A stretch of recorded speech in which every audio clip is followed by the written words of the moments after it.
SP BSP में सीटों का बंटवारा हो गया है।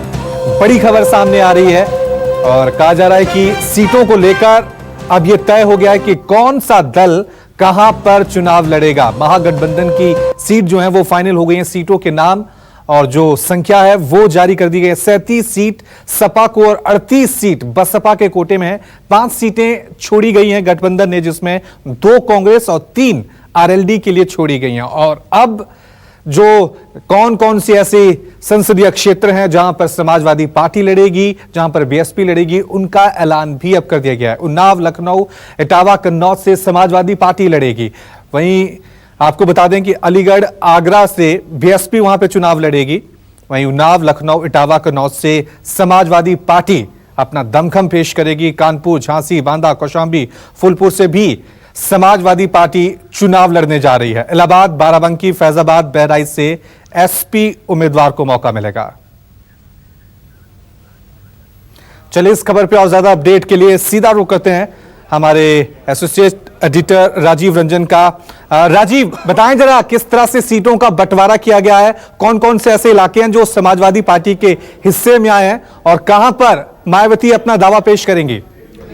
देखिए रवि, इसमें खास बात यह है, सीटें 38 बीएसपी लड़ेगी और 37 समाजवादी पार्टी लड़ेगी, ये बहुत पहले से तय हो गया था। लेकिन खास बात यह है कि 2014 के लोकसभा चुनाव में समाजवादी पार्टी या बीएसपी जिन सीटों पर सेकंड पे रहे थे, रनर रहे थे, वो सीटें दोनों जरूरी हो कि वो सीटें लड़ रहे हो, ऐसा नहीं है। सीटों का बंटवारा बहुत ही करीने से किया गया। अगर आप गाजीपुर से शुरू करें, पूर्वांचल से मैं शुरू करूं, तो ऐसी कोशिश की है अखिलेश यादव और मायावती ने कि हर एक सीट के बाद दूसरी सीट दूसरी पार्टी लड़े, ताकि दोनों, इसके पीछे तर्क है कि दोनों पार्टियों के कार्यकर्ताओं में मेल जोल रहे और एक दूसरे के लिए लगें। इसलिए एक सीट, अगर गाजीपुर की सीट समाजवादी पार्टी को दी गई है तो उसके बगल गाजीपुर की सीट बसपा को दी गई है, तो उसके बगल वाली सीट बलिया समाजवादी पार्टी को दी गई है। उसके बगल वाली सीट घोसी है, उसको बसपा को दिया गया है। उसके बगल में आजमगढ़ संसदीय क्षेत्र है, उसको सपा को दिया गया है। उसके बगल में लालगंज है, उसको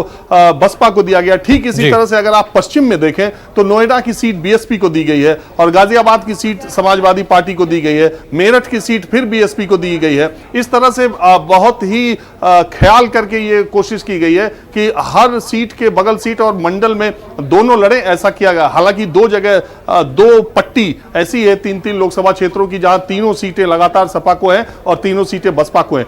दूसरी महत्वपूर्ण बात मैं बता दूं, 75 सीटें सपा बसपा लड़ेंगी, इस लिस्ट में यह बात साफ हुई है। लेकिन न्यूज 24 को मिली जानकारी के मुताबिक बागपत, मुजफ्फरनगर और मथुरा की सीट गठबंधन में आरएलडी को गई है, राष्ट्रीय लोकदल को गई है। और न्यूज 24 को यह भी जानकारी मिली है कि बागपत से चौधरी जैन सिंह चुनाव लड़ेंगे, मुजफ्फरनगर से चौधरी अजीत सिंह चुनाव लड़ेंगे और मथुरा से आरएलडी के उम्मीदवार तेजपाल सिंह चुनाव लड़ सकते हैं।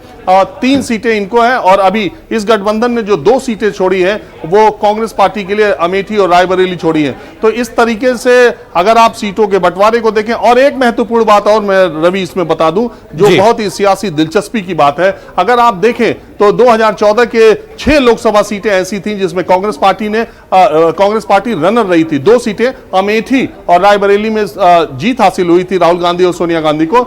6 सीटों पर कांग्रेस पार्टी दूसरे स्थानों पर रही थी। वो सीटें लखनऊ है, वो कानपुर है, वो बाराबंकी है, वो गाजियाबाद है, वो कुशीनगर है, तो ये और सहारनपुर है। ये 6 सीटें हैं। 6 वाकई में सीटों का ऐलान तो हो गया है राजीव रंजन। अब देखना यह है कि इन पर किस तरह की रणनीति आगे महागठबंधन लेकर चलता है। हमारे साथ हमारे संवाददाता अशोक तिवारी भी बने हुए हैं। अशोक, जैसा कहा जा रहा था कि महागठबंधन जब बना था कि जब सीटों का बंटवारा होगा तो शायद हो सकता है कि दोनों में कहीं ना कहीं कुछ पेच फंस सकते हैं, कुछ गलतफहमियां हो सकती हैं। लेकिन जिस तरह से सीटों का ऐलान किया गया है उसे देखकर तो यह कह सकता है कि यूपी में फिलहाल महागठबंधन फ्रंट फुट पे खेल रहा है।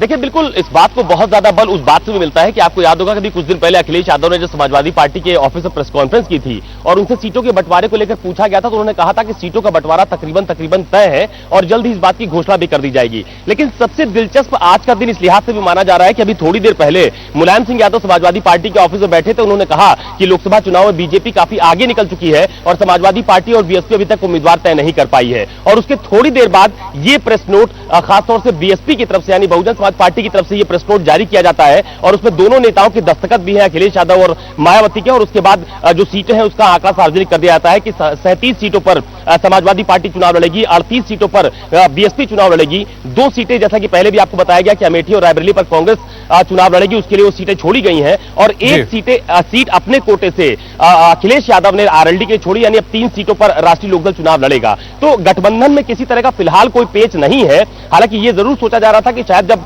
सीटों की घोषणा की जाएगी तो शायद दोनों नेता एक बार फिर मीडिया के सामने आएंगे और सार्वजनिक प्रेस कॉन्फ्रेंस करके सीटों का ऐलान करेंगे। तो अब यह स्पष्ट हो चुका है कि जो गठबंधन है वो शुरुआती दौर से जब गठबंधन का ऐलान हुआ तो उसमें भी देखा गया कि ये लोग फ्रंट फुट पर सामने आए, कांग्रेस के खिलाफ भी मोर्चेबंदी साफ तौर पर देखी गई। और अब वाकई में अशोक यहां पर साफ तौर से नजर आ रहा है कि सीटों का ऐलान हो चुका है। महागठबंधन ने यहां पे ऐलान कर दिया है पीएम मोदी के खिलाफ, बीजेपी के खिलाफ, कि अब वो फ्रंट फुट पे खेलेंगे और 2019 के लिए उनकी तैयारी पूरी है। आप दोनों हमारे साथ बने रहिएगा।